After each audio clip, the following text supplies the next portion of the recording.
Jesus nakighinabi kanunay sa Dios isip usa ka anak ngadto sa amahan. Praise the Lord. Kung ganong gisulti man dire ang nakighinabi. Gusto sa Dios nga imong masayran nga ikaw anak sa Dios dapat na kay panahon nga makikistorya kaniya. Diba? Sama sa gingon na kung ganiha, nakaperminti sa balay. Ang imong anak na akong perminti sa balay.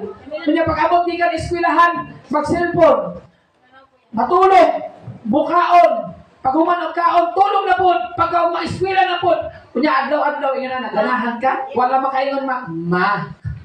Ay, matulog na pag lakaw-lakaw. Ganahan mo, anak? Inana po na kumahan, na nasa langit. Mayroon nga, kani si Jacob, di tawag ko niya ang amahan, pero man na ka na, kumusta na ka niya? Diba? Jacob. Oh, kung amahan din ang imong turing sa iyaha, dapat marunong kang kumontak. Ginagbilaw na ko na si Jacob. Sa tinood naman siya, ang papa ni Jacob na sa Manila. Si Ruel. Ingon ako sa iya, ikaw, siya gunit og cellphone. Chate po usahin mong amahan, may na lamang musta ka. Kaya nga suwaing ang batasan sa anak, nga di man lang mangumusta sa ginikanan. Di ba? Tinood na siya.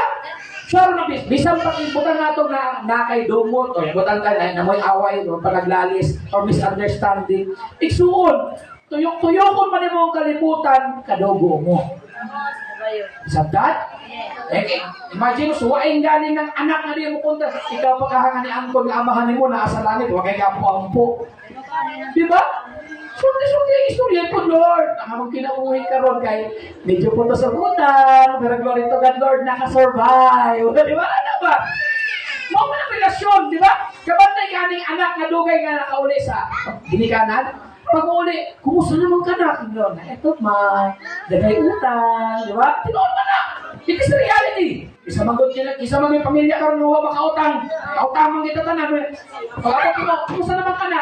Hindi ma, nakautang. Tapos, survive ya hapon. Tingnan mo utang mo ka. Kaya nagpalit manggod kong balay. Unya, ang akong bana, kabalo na ka, nagnegosyo-negosyo. Kaya lang medyo failure. Ngayon na rin mo mama, papa. Kung saan man yung negosyo ninyo, maligyan ang nagtalong, pila mo may maligyan ninyo? Tig-200 ang pila. Maulay po dahil ka naman yung mahahalin tig-200 ang talong. Di ba? May istorya dahil ang ginikanan. Dapat na, kung magbaligyan kang talong, tig-40 lang ang kilo kaysa merkado, 50. Kasi mo pasabot, ang Diyos magtunlo sa imo sa pamaagi, sa pagkinabuhi sa kalibutan, na hindi ka mapinure. One of the reason nga ang Kristohanon hindi makalahutay sa pagpangalagad kay wala kay